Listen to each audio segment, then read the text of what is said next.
Olá, pessoal! Dessa vez, sem muitas delongas, vamos partir logo para a nossa última videoaula sobre destilação. Lá no comecinho de cálculo de projeto e de destilação, eu apresentei esse slide para vocês, em que eu dizia por quais etapas a gente ia passar ao longo de um projeto de coluna.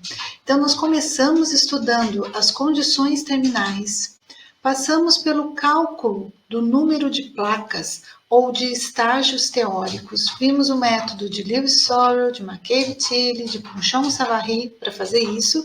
E agora falta a gente finalizar determinando o número de estágios, número de placas reais na coluna, tá?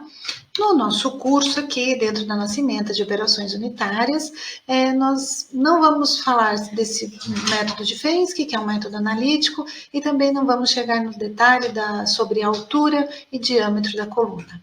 Essas informações vocês encontram em alguns livros de operações unitárias, principalmente em livros mais focados em destilação e até cursos avançados de destilação, que não fazem parte da nossa ementa do curso de graduação. Bom, então, sobre o cálculo do número de placas reais, a gente vai estudar a questão da eficiência. A eficiência de um equipamento de transferência de massa, como é uma coluna de destilação, depende de uma série de fatores. Alguns dos fatores estão relacionados ao sistema, como a natureza das fases, considerações cinéticas, propriedades das fases, viscosidade, tensão superficial, solubilidade, densidade relativa, relação de equilíbrio entre elas e a tendência à formação de espuma, que pode aí atrapalhar o processo de destilação. Além de fatores relacionados ao sistema, temos também alguns fatores relacionados à operação da coluna, como agitação, manutenção da capacidade do projeto, capacidade é vazão, constância das composições, temperaturas e vazões, controle do processo e condições de operação como pressão e temperatura.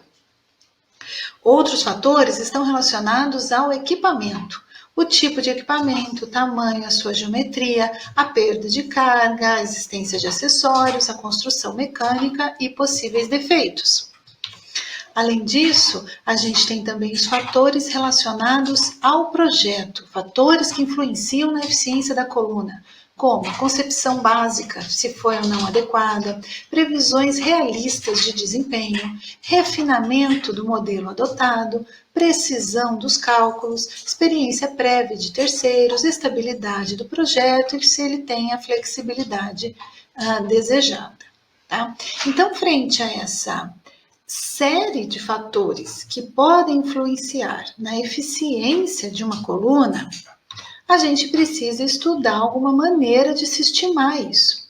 E as eficiências mais utilizadas, as metodologias, os métodos, as possibilidades de se determinar a eficiência da coluna mais comuns são a eficiência global de coluna, que a gente vai chamar aqui de E0, e também as eficiências de ponto e de placa de Murphy, que foi o pesquisador que propôs essa eficiência, tá?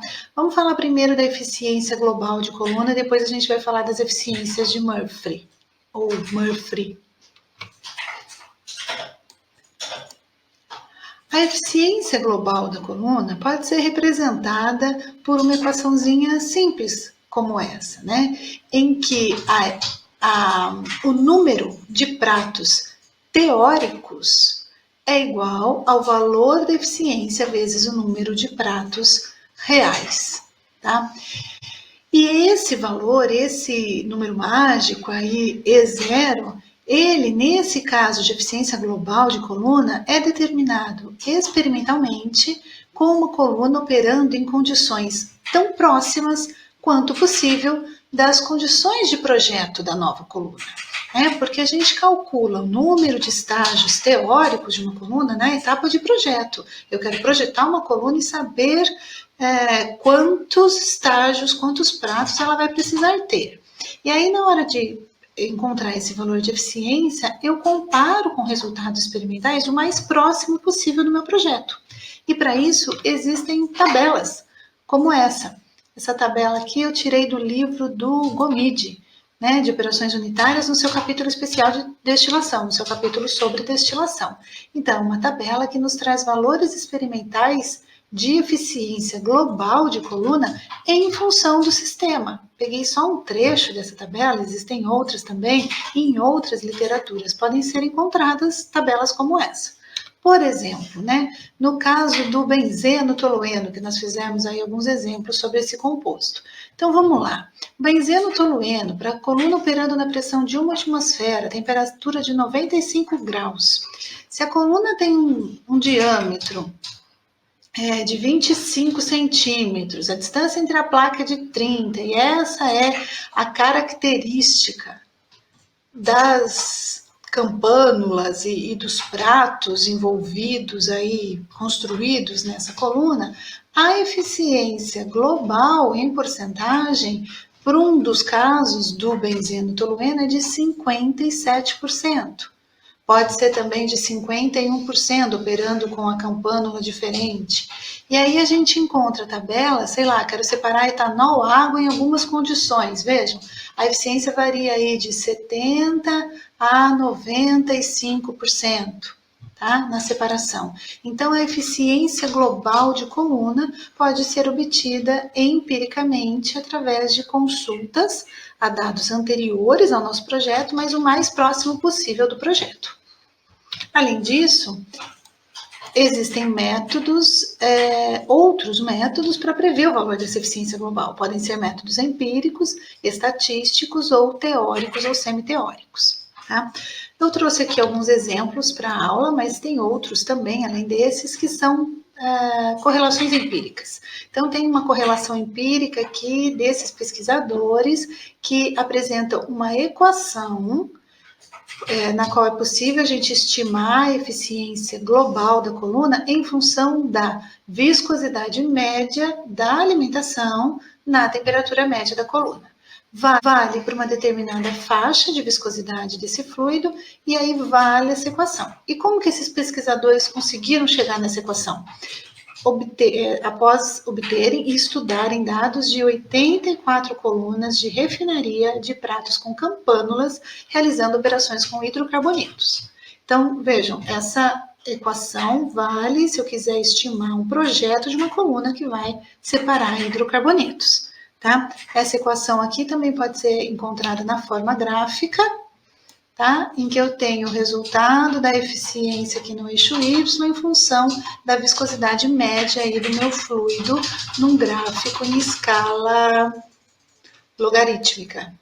Né? Aqui no eixo X está em escala logarítmica.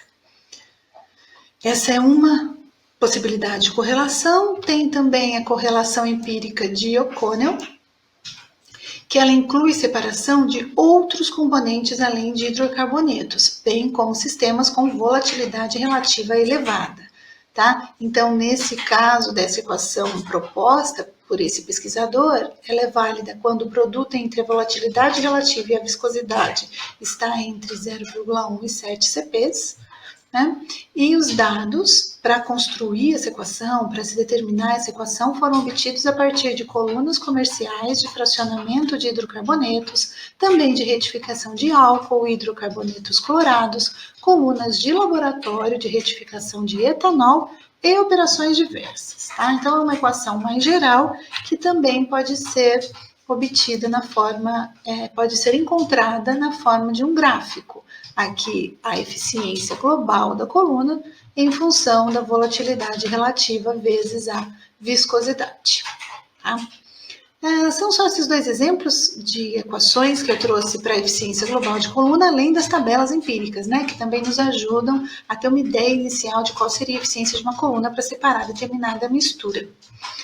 Além da eficiência global, eu preciso falar com vocês sobre a eficiência de Murphy.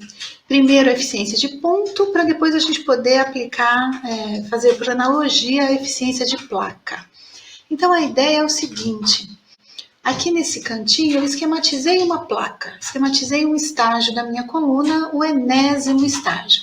Então, nós sabemos que a corrente, por exemplo, de vapor que chega nesse enésimo estágio tem uma composição YN-1, tá? E essa corrente sai da coluna com a composição YN. Então, eu tenho YN-1, que é o valor com que essa corrente chega na coluna, no estágio, e o valor com que ela efetivamente sai. O que Murphy chamou de YN estrela é quanto ele deveria sair, se esse prato efetivamente estivesse no equilíbrio. Tá? Então, assim, o YN é o enriquecimento real do vapor, ou seja, quanto que eu consegui enriquecer o meu vapor no componente mais volátil, né? Porque eu vou enriquecendo o vapor no componente mais volátil conforme vamos subindo os estágios da coluna. E o Y estrela é o enriquecimento teórico. Quanto que eu esperava que ele conseguisse, né, chegar em função do equilíbrio, se tivesse atingido efetivamente o equilíbrio termodinâmico, se os fluidos, líquido e vapor, se essa mistura de componentes na fase líquida e na fase vapor ficar em contato por tempo suficiente, na temperatura adequada naquele estágio, eu atinjo o equilíbrio e sairia na composição estrela. Tá? Sendo assim, uma vez que eu não tenho equilíbrio efetivamente sendo atingido ali, eu posso calcular a eficiência de Murphy para o vapor usando informações do vapor. Tá? Então, é uma equação em que eu faço a relação entre quanto o vapor se enriqueceu realmente dividido por quanto o vapor teria se enriquecido teoricamente. O mesmo vale para a fase líquida, também existe como uma maneira de calcular a eficiência de Murphy para o líquido, tá? E essas eficiências aqui são as chamadas eficiências de ponto. A eficiência da vaporização é a razão entre o real e o teórico, a composição real e a composição teórica, em função do equilíbrio termodinâmico, que eu esperaria para aquele estágio. Tá?